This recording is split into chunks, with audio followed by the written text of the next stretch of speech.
everyone, I'm your host, Brittany Jones-Cooper, and welcome to Build. A lot of products promise us longer, stronger, and healthier hair, but Virtue Labs has the science to back it up. Formulated with human keratin protein, the hair care line is designed to help repair damaged hair, and joining me to talk all about Virtue Labs is its founder and CEO, Melisse Shaban. How you doing? Good, how are you?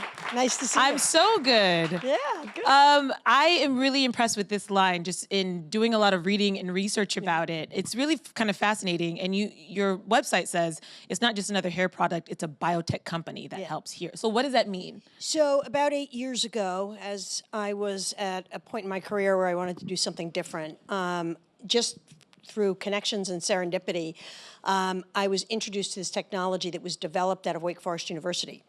And it was designed and patented for traumatic injury, and primarily in battlefield traumatic injury.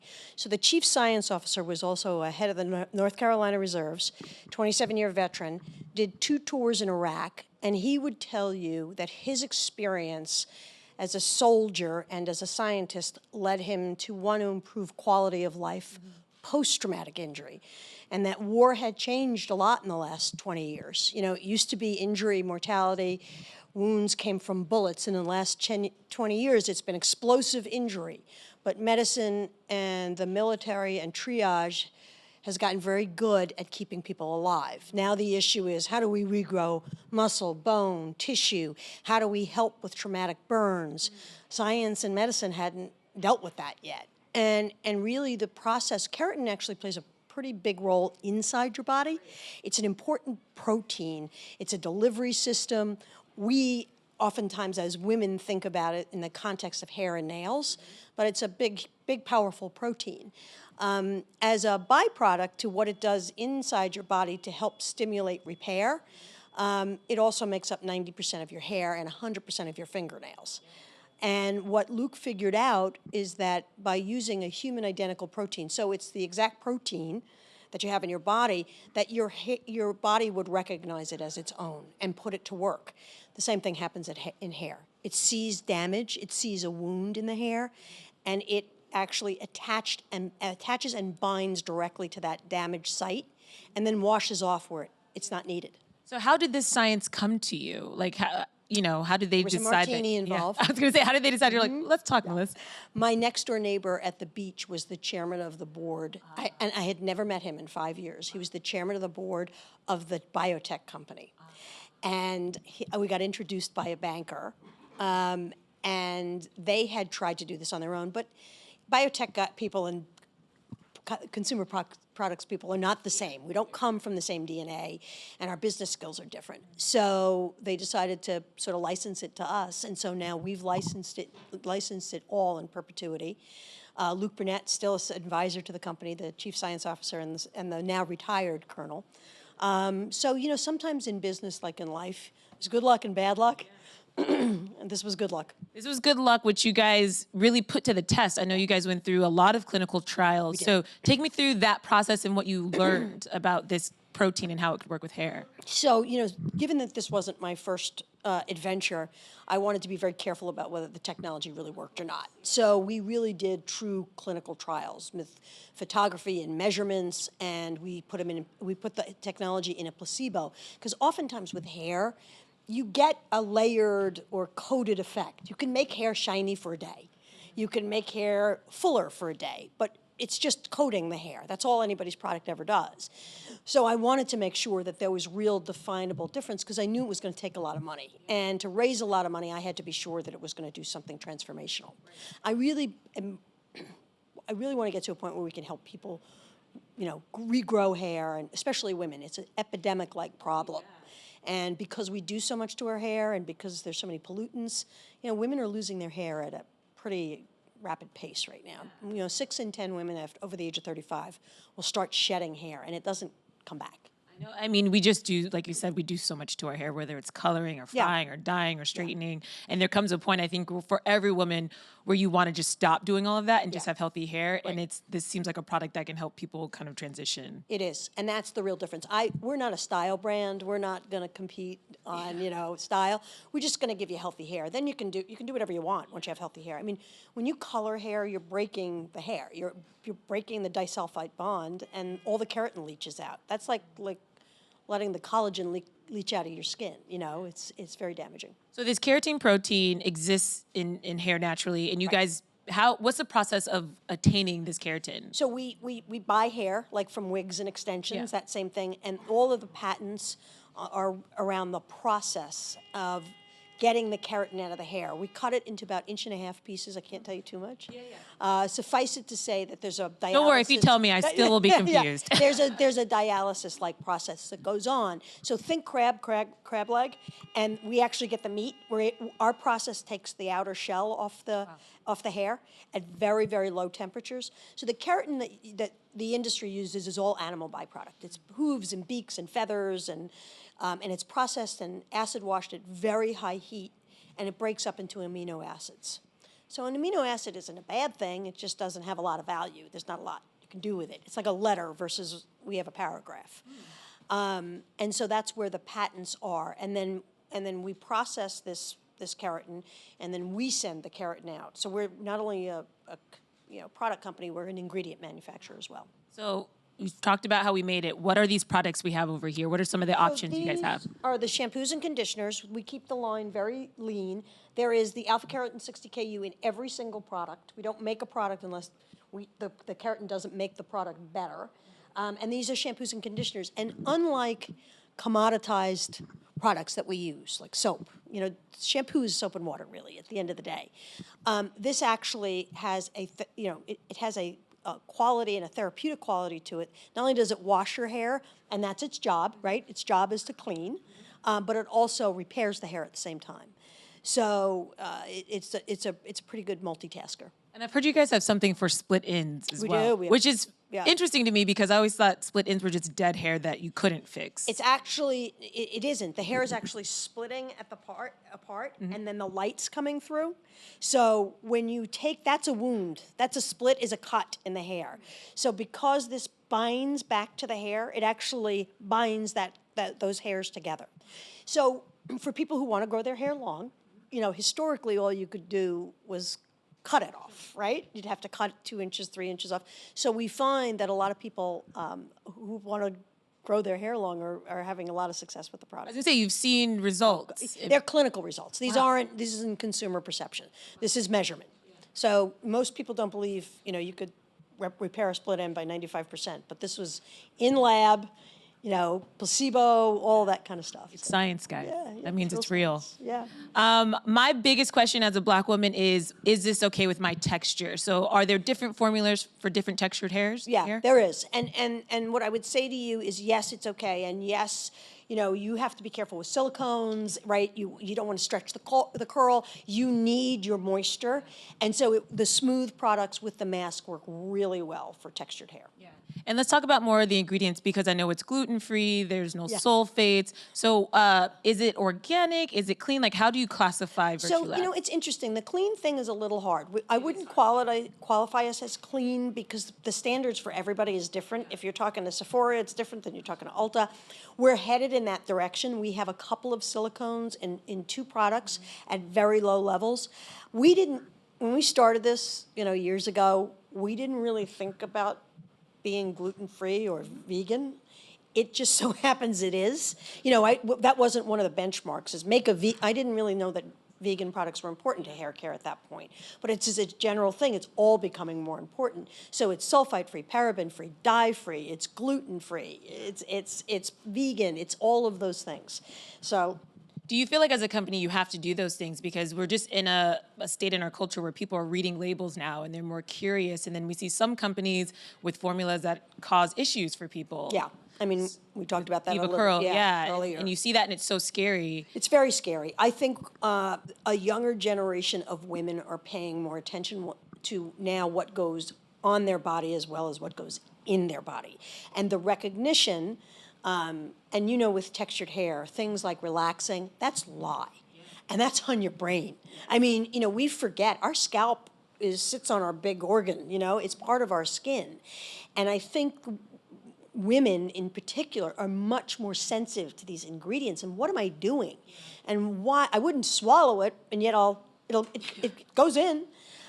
So I do think people are more focused on these things, but I think products also have to work too. I got a little tired. I mean, I've been in this business 30 years. I get a little tired of the over-promising and under-delivering, telling you could look 20 years younger with this cream. It's sort of preying on people's insecurities a little bit, and it started like to bother me. Just as a woman, I just got over it. Like, I'm not gonna get any younger. I'm not. I mean, like, sorry, it's not true. And what was so exciting about this product, especially for me, I have a personal issue. My mom lost all her hair catastrophically to alopecia. I mean, just her mother died, and her autoimmune reaction was it attacked her hair follicles. And I just saw her confidence change. My mom is a great, fantastic woman and supremely confident. And I just feel like products need to do what they say they're going to do, and you have to be able to measure and see the difference, or we get fooled.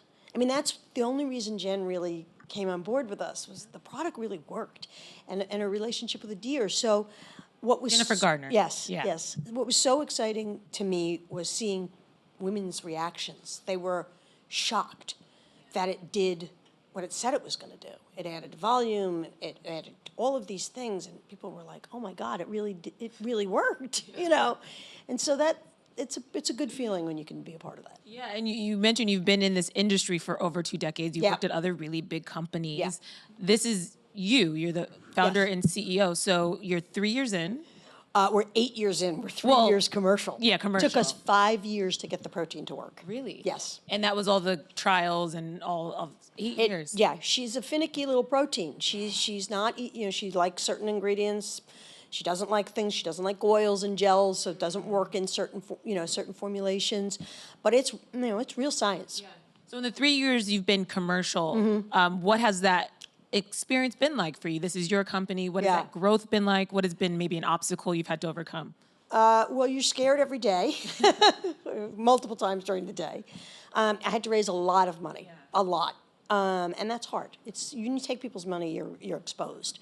And you believe things are going, you know, you're selling, right? So you're convincing yourself, you're convincing investors, you're convincing consumers, but you don't really know. So you're throwing a dart a little bit. And you just have to be a believer at the end of the day and never give up. I mean, every entrepreneur will tell you that you just live to fight another day. Yeah. That's it, you know. What was your avenue for finding funding? I just know that that's always an obstacle. It's interesting, right? Because this is a little squirrely because it's biotech, so biotech doesn't get consumer and consumer doesn't get biotech. So the traditional PE funds and venture funds would either get lost in the science or get lost in the commercial costs of taking something to market. So it was primarily, at least initially, North Carolinians, people who invested in the biotech side, but then people who also wanted to bring jobs to North Carolina, high net worth individuals. And that's where you guys are headquartered. Yeah, we're in Raleigh. I still have my place here. You know, can't give that up. But you know, it's the New Yorker stays stuck in me no matter what I do.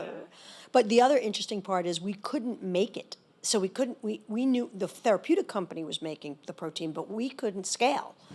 And so we ended up taking money. We actually live in the old animal inhalation facility of the RJR Reynolds building. So that was crazy. I mean, we walked into the space and it was like an apocalypse had happened. There were still cigarette ashtrays all over, Coke cans, guillotines, cages. So they had boarded up this building because they didn't want anyone. It was right across the street from the university, and RJR Reynolds didn't want people seeing what was going on in this facility. But it had everything we needed. And it was all, I mean, those places are all closed down now. It's just vacant, hundreds of thousands of square feet of facilities and offices. But it had purified water, we need that. It had air handlers, we needed that. So the city gave us money to renovate the building. And all of the tobacco money settlement that the state of North Carolina got is used now for job development. So we got very aggressive and favorable financing to do all of this. Again, look. So much, yeah. I mean, crazy, but there's right? so many steps Yeah. it takes to create a company. Yeah. And to break through. I mean, you found something that was really unique. Is that your biggest advice to somebody starting out? Yes. You have to have just this unique. Yeah, I mean, look, everything is just keep your feet going, just keep running. The name Virtue. It was so hard to find a name because everybody takes names and they take the URL, and then you have to buy the name from somebody who owns it and wherever. This Ben Carson had the rights to this name when he was running for president, and we saw it, and he wasn't keeping the trademark up. Yeah. And it was like, all right, he's busy right now.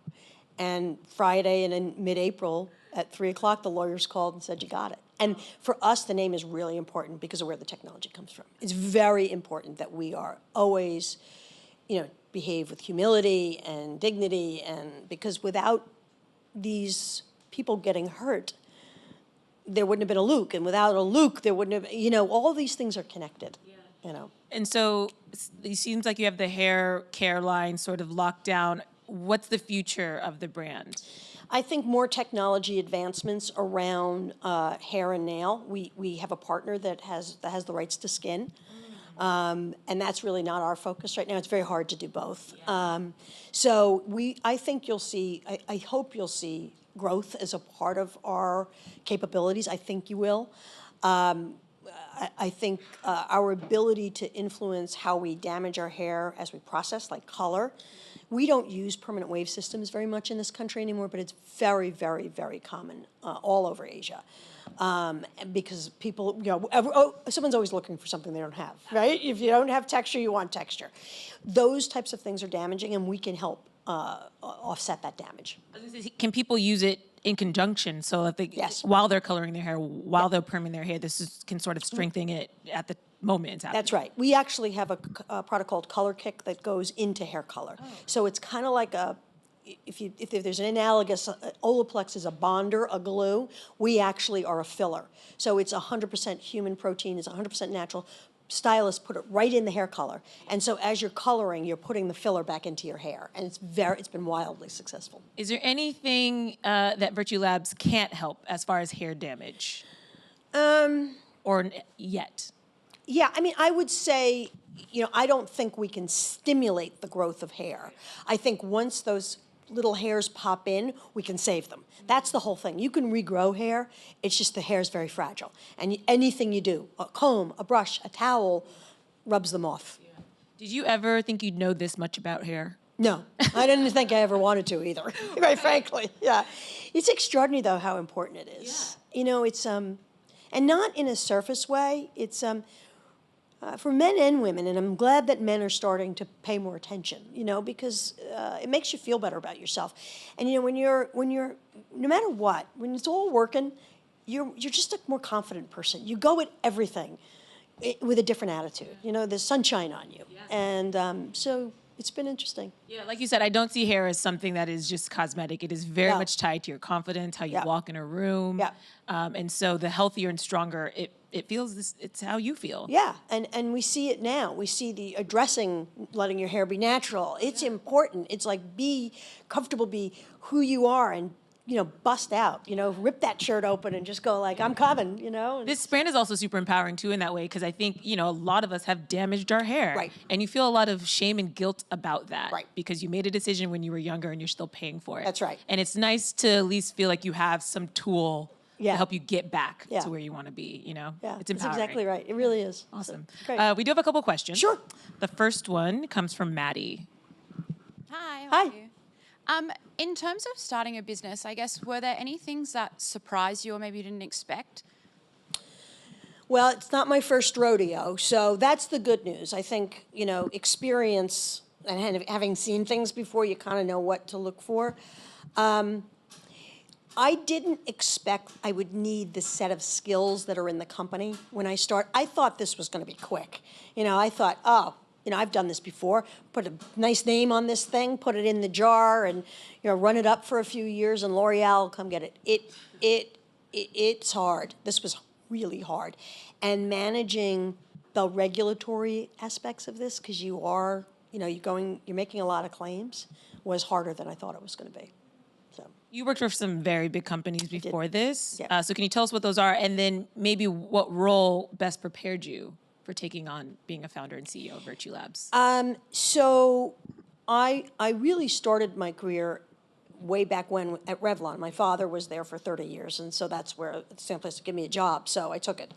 And then sort of went on to run Aveda, work with Horst, crazy, nutty entrepreneur. I mean, entrepreneurs are all nuts. I mean, there's all a quality of real nuttiness, too, because you have to fight. You have to fight for your vision every day. And then I went on to run the Body Shop in North America, which was Anita Roddick's husband, business. And then I started to work for a private equity firm, and we bought and sold businesses for about 10 years. And that really taught me the most grueling of lessons. And I'm probably a different kind of CEO than somebody you would find at Procter & Gamble or L'Oreal. I'm a very transactional CEO, so I know there's an end game here.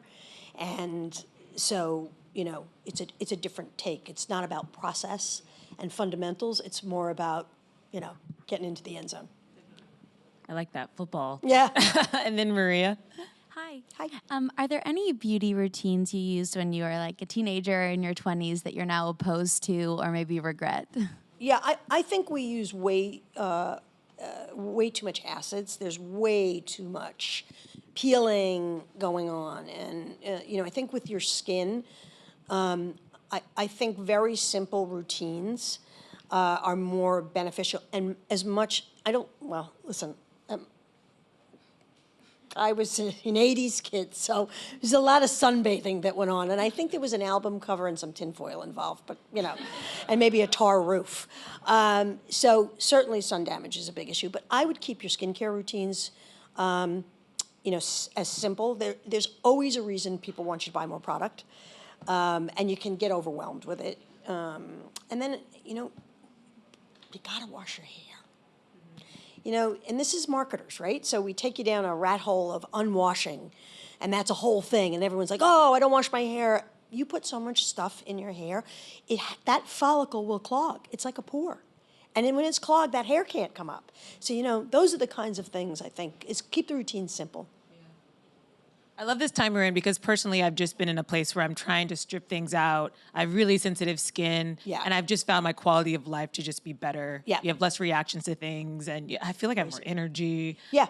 So I loved learning about Virtue Labs and the science behind it, because it, like I said, I think it will empower people to just like be more active in the choices they're making. Right. And we're not asking you to take all these steps or it's just shampoo, conditioner, and a mask. I mean, there's other things if you want to use it, and there's all of the keratin is in the style products, but it's just a better alternative to anything else that's out there. Yeah. Thank you. It was so great chatting with you and learning all of the science behind hair and keratin. Much. I mean, who knew? Yeah. And if you guys want to learn more, you can check out all the products at virtuelabs.com. Put your hands together for Melisse Shaban. Thank you.